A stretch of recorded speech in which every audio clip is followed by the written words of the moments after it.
nation was founded by men of many nations and backgrounds. Founded on the principle that all men are created equal. Organized religion and organized crime working together to help build a better America.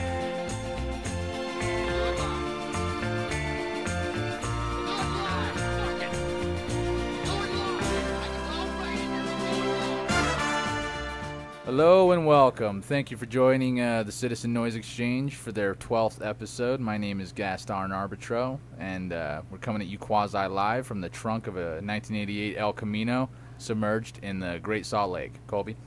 My name is Colby Tapp. We've got a great episode in store for you. Thank you for joining us. Hey, Jake here, Jacob the Mormon, full of spirits and hope. And I apologize in advance for my diction. I've been drinking all day. It's been cold outside. Blizzard. Yeah, I apologize. But on that note of this storm, we had a guest that decided to brave this winter. What's the word I'm looking for? Storm. Snow. Great. Weather. Yeah, fought at Parley's Canyon to be here with us tonight. I'll let him introduce himself. Well, we actually unprofessional, Jacob. Fuck.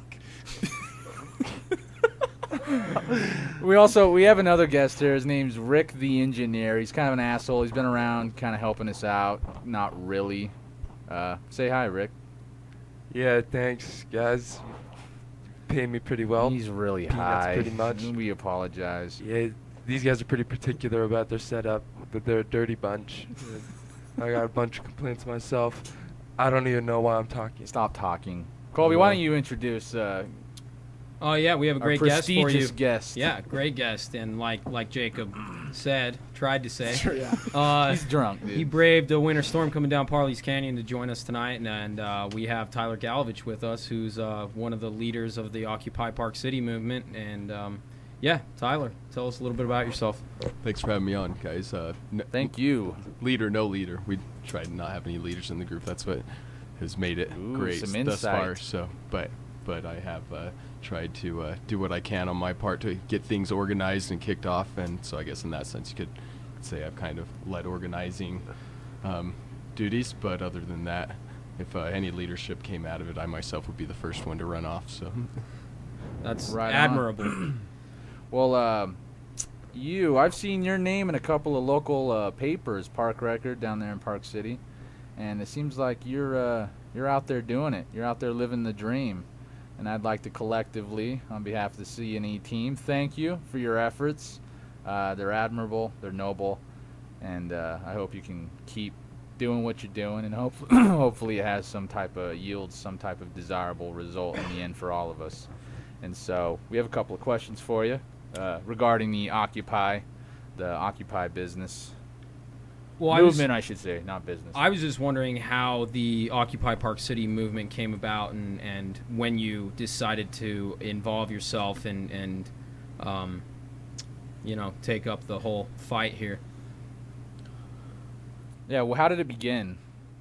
well, I started in Salt Lake originally, and that's just because that's the first one that popped up around in the area, and I wanted to be a part of this on a scale that something actually happened. Yeah, at first, and when it first started and it was spreading across the nation, and when it hit here in Salt Lake as well, it was quite. It was pretty large for, taking what was going on and the criticism and the small amount of people that were actually involved. Rather, how many people that really supported the idea is very scarce. That anyone actually came out and took on the concept of what we were trying to do. Absolutely. So of course I went with a larger group of people that were already collectively organized and helped them when I saw it starting. From the first when I found out about this, the first thing that came to my head was Park City, Camas, Summit County, all those areas. Represent. To what we can up there, and if you look at the literature and the ideas behind this and what it was asked of the people who were participating and to do was to start a Occupy in every single community in every single part of the world. Sure. And as you saw it spread, as you said, Dude, to like every a single wildfire. state in the United States, every single country in the world, and several in each state across the United States, which are still all upholding. As you guys said in your last interview, a lot of them were decamped, and there was a huge effort, which was finally released, that it was a collective effort with Homeland Security and about Which 18 is- other mayors from different states, including Salt Lake City, who disbanded all of these camps on the same weekend. And at the same time, the mayor from Oakland actually was the one who was the first one who leaked the information, as she admitted that she was on a conference call with 18 other mayors when they disbanded, which included Salt Wow. Lake City. So there's a lot of things that are coming out still that are very disturbing and just unfortunate. It makes it sad to see how they have to react to something that's so rather unthreatening. I guess it is threatening, obviously, because they took the means they did to get rid of it. As they think they got rid of it. However, we're just collecting more and more people on the back burner as we reorganize and get ready to come back out, which is the plan originally and eventually. So, well, thank you for your response. That was awesome. So, have you personally, have you been greeted with any violence from authorities at all? Have you personally been thumped once or twice, or have you been lucky enough to avoid that? When they were decamping us in Salt Lake, I was pretty thrown around by the cops down there when I was. You were there when that was going down? Yeah, That's we were crazy, because I drove by there, and these cops were talking to all these news reporters and stuff, and there was a bit of guilt in me, because a part of me so wants to be a part of this in a more active way, but I feel like through this podcast and through the dialogue that kind of takes place here, that in a way we are kind of doing our part by having guests like you on. But anyway, we were driving by, and these cops were getting interviewed by these the news reporters and all that, and I flipped off and said, I went, "Fuck you!" And that was for that one night, for that 1 minute, for that one moment. How'd that feel? Dude, it felt, well, it was kind of, I don't know, I wish I could punch some cops. there was but one this is all I can do now from a moving There was vehicle. one gentleman who jumped out and swung and knocked a cop good, and then was No dragged away, way. arrested. I think it was 12 or 15 individuals that were arrested that night. Dude, and they had an army of fucking cherries and blueberries. Yeah. And they had if people didn't see the reports in the news releases from the police department, they totally promised the day before that they would bring in no riot police, and that it would be a totally peaceful, that they would just ask us to leave and help us get out of there and give us time to go, that wouldn't be threatening or pressuring. And Right. as you said, they came right in, blocked the whole entire, it was Dude, like the 4th South, I believe, and Dude, half the of the whole other block. 2 streets off. They came right out with tear gas guns in riot gear. They were ready to start disbanding the crowd. That's Damn. amazing.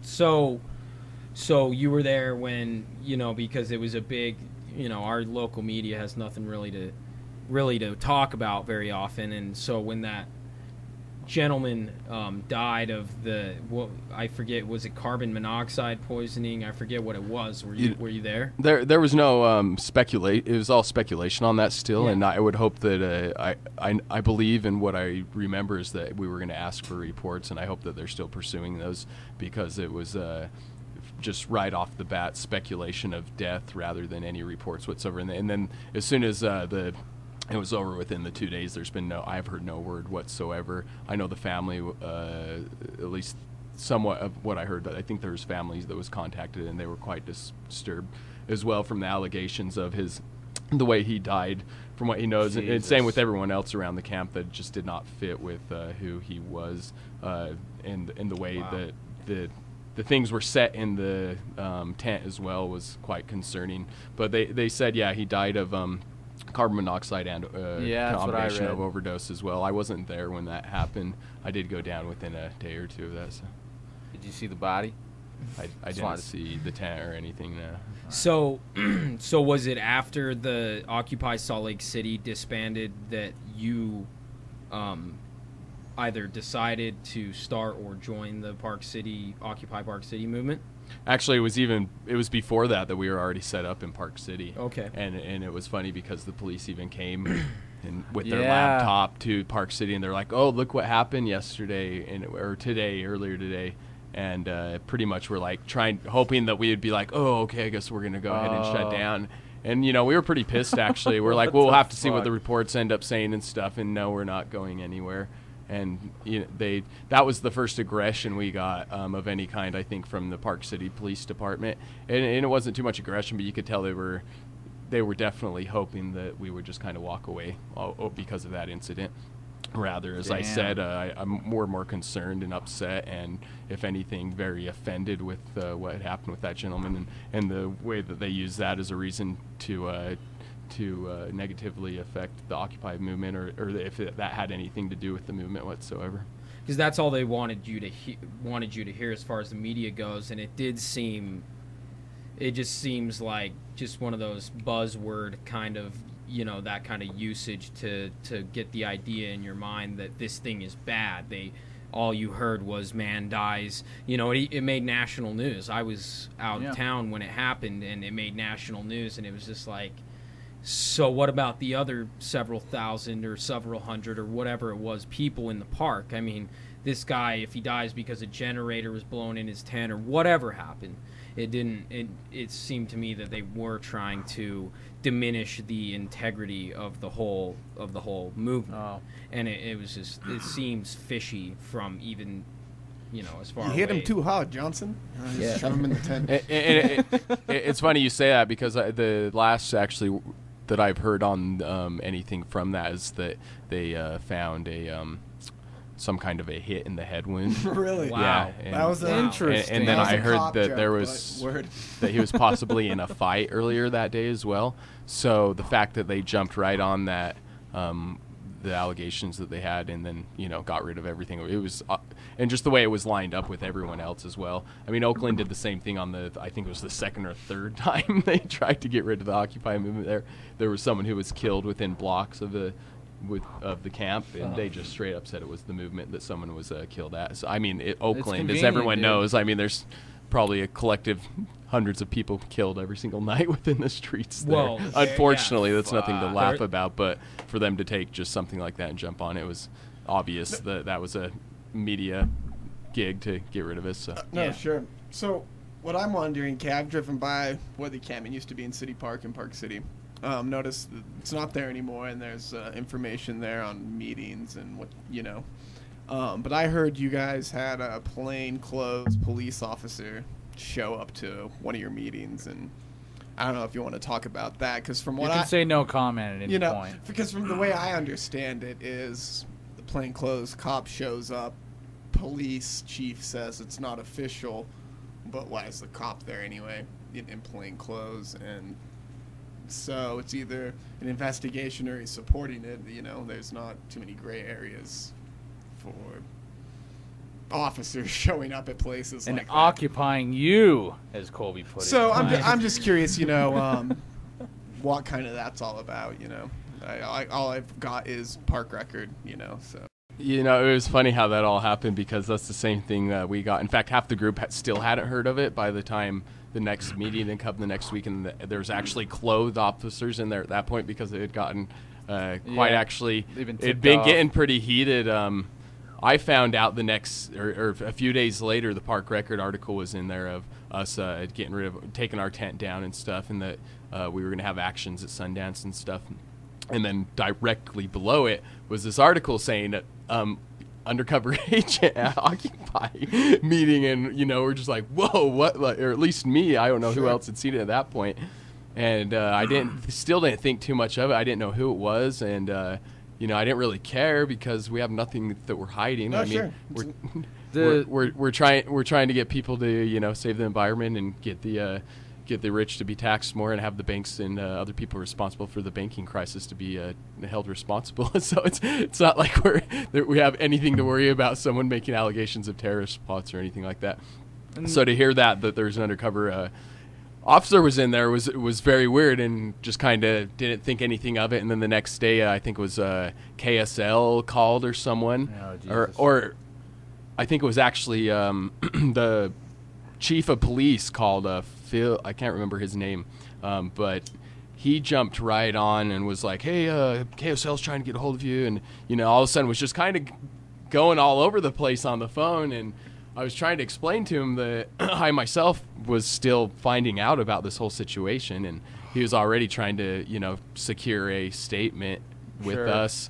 And that right there started telling me something was up. And the more I find out about it, from what I believe in, from what I can see, is that there's some people in Sundance that have started a thing called Occupy Sundance Film Festival. Cool. And what happened was, I guess their videos weren't accepted, so they believed that they should take on the whole concept of the 99% or all the videos that didn't, which I believe is kind of wrong. It's the freedom of speech and anything. People can do whatever they want. But what they're taking is, our kind of motto that the Occupy movement's been working on, and they're using that to credit their own misfortune, I guess, of not getting their videos in. And I think all the power to them. That's, I think, how all these independent film festivals have started. It was people, who wanted to get videos who weren't making them out. So, on an artistic level, that's great. However, them taking on such a sensitive political statement and using that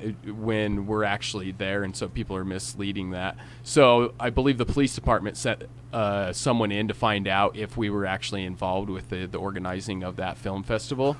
I can just imagine the elite of Park City being upset with the police department if they didn't have somebody keeping an eye on you guys. Yeah, and I wasn't surprised at all, let alone. But it was funny that the police department was fumbling all over this, and that other newspapers were calling. And we could still make a fuss, but the police department came into our next meeting dressed, and we explained to them, we really don't care right now. We know that there's something behind this, but we really don't care, and we're not involved with that film festival. And we are doing stuff at Sundance, and as we've told them from the beginning, that we'd let them know where we're going to be and what we're doing, because we have nothing to hide, and we're doing peaceful, legal demonstrations underneath the First Amendment and city regulations. So we have nothing to hide. But yeah, that was a really funny situation, and they did, I believe, actually send someone in to find out what we were involved in. Honestly, they don't admit to it, but I believe that is what was going on. Yeah. No, so, do you ever feel like you may be, because obviously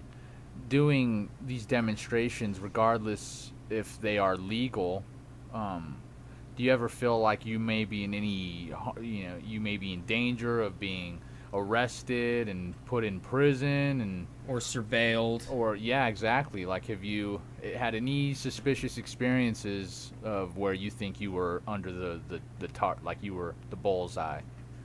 Anything like that, or have you been fortunate enough not to? We're all human, and to a certain level, you get nervous and you think about things. If you're speeding down the road, am I going to get pulled over? Or, anything you're doing. This is a pretty big road. There's been some concerns with it, especially with these the National Defense Authorization Act going through. With the indefinite detention, they did take out that part of the American citizen, but they're trying to push another act through actually now, which would make that work. It's a sister act that takes away our rights. So basically, if we've done anything to denounce America or its policies, therefore protesting or demonstrating, that would give them the availability to strip us of our rights, and therefore then we would be considered under the National Defense Authorization Act, and they could pin us as terrorists and put us in those. Let's wait to our liberty. That is not only, that is unnerving, terrifying, and it just goes to show the state of affairs that we're currently all subject to right now. That is fucking scary. It's really bad, and it's under that same statement there, we're all guilty. We're all terrorists. That's all we do here. All we're doing, because we're exchange. is exercise our freedom of speech and dissent. Well, so and I think I might be able to speak for all of us here, but we're Summit County natives to a degree, most of us, and pretty much all of us here. And was there any interaction between you and the sheriffs of Summit County you know, we all love Dave Edmonds on this program, the blubbery, meat-headed, machine gun toting scumbag. I mean, was there any, or was it just Park City Police, or was there some, you know, the black uniformed shaved Gestapo, head, Summit County Sheriff's Office swinery? What was that for? The police? Well, I mean, was it just Park City Police, or was Summit County Sheriff my Sheriff's interactions? Office? Well, I mean, were they part of policing you or working through, you know, your demonstrations? Did you have to interact with the Summit County Sheriff's Office at all? I've seen some patrols from them, but actual interactions, no. None whatsoever, and that's You're actually a lucky why we man, picked. That's dude. why we picked Park City primarily, because of they have a more liberal police department, and we know that we were under a jurisdiction in Park City before Summit County would have to be called in, and as long as we remained peaceful, there was no reason for Summit County to get involved. And we know they would love to fuck you up. Park City actually has a lot of activism that goes through there, which is local and non-local, especially during like Sundance. There's a lot of out-of-state religious and animal rights activists and stuff. Yeah, a lot of different things that come in. So they're actually quite respectable to that. That's good. And I have been wondering the whole time, though, and actually been in conversation with the Park City Police Department if they knew or what would happen if that scenario came out, if Summit County Police Department was involved, and if we had to worry about that. So, I mean, we definitely were concerned about that. We know that our circumstances would change dramatically if we were dealing with Summit County Police Department. You wouldn't be here, dude. For our listeners to know, Summit County Sheriff's Office, they have over $1 million budget. They're policing roughly 30,000 people, and they have mobile command units and military-like police tactics, which is record budget, all while the crime rate is escalated over the last several years as well. And I mean, Dave Edmonds, there's botched investigations, allegations of ignorance to important issues that he needs to address. There's been a lot. I mean, Dave for our Edmonds, listeners, he's on our fucking list. He's on our watch list. And when election time comes around, we're gonna be up and ready. Dak Shane. Dak Shane. We 2013. Yeah, Dak Shane. I mean, yeah, it's just a tragedy. And I mean, as Tyler pointed out, just to give you some sort of idea, he explained how dealing with Park City, I mean, the movement was concerned as to whether they would end up dealing with the Summit County Sheriff's Office because they are the epitome of police state Gestapo tactics in our little county like Summit County, where the biggest crime going down is, you know what I mean, some kids smoking weed in the park. Yeah. And personal. Unfortunately, there's actually a lot of other crime going on, and that's the situation which needs to be, you know, the people need to make awareness of with all police departments now, and which we're trying to become aware of with the Occupy movement, is that there's actual criminals out there that are destroying our country and all of our livelihoods, and they are chasing around rather kids and you know, people that you know, really they should decriminalize some of these things, or rather, you know, not be worrying about it as much, traffic control and things like that. Yeah. I think people learn lots of lessons when, unfortunately, family members are lost, and rather you get a DUI or something like that, which would be the same, rather than putting people in court systems and spending all this money and distracting all this time and this public energy and money, when we should be chasing a lot of people. In the long run would, in return, by solving these issues and putting these people away, would free up tons of money for public education, for programs to divert kids from, you know, getting involved with drugs in the first place. So that's an important part for the police for themselves to understand eventually, is that they need to stand up for what the oath they took, first of all, to go after the true criminals. Just because they're told that there's a certain law and stuff, they should know to an extent, you know, when they're more or less hurting someone when they arrest them, or if they're actually causing more good for a community in whole.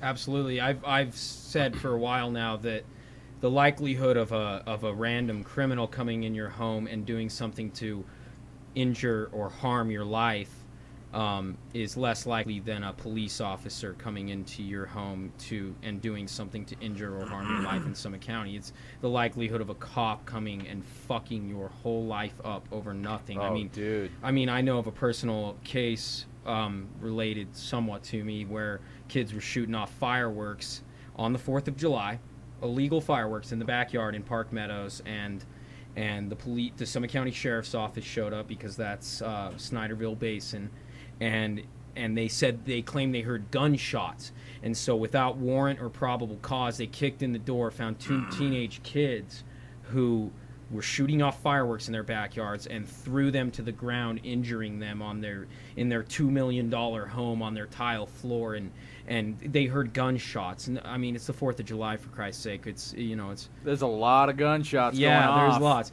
But that's diverting from the point. We're talking about the Summit County Sheriffs. But yeah, I mean, back to the Occupy movement. Well, I mean, as a participant in the movement, and as you're operating some type of leadership capacity, at least the impression that I get.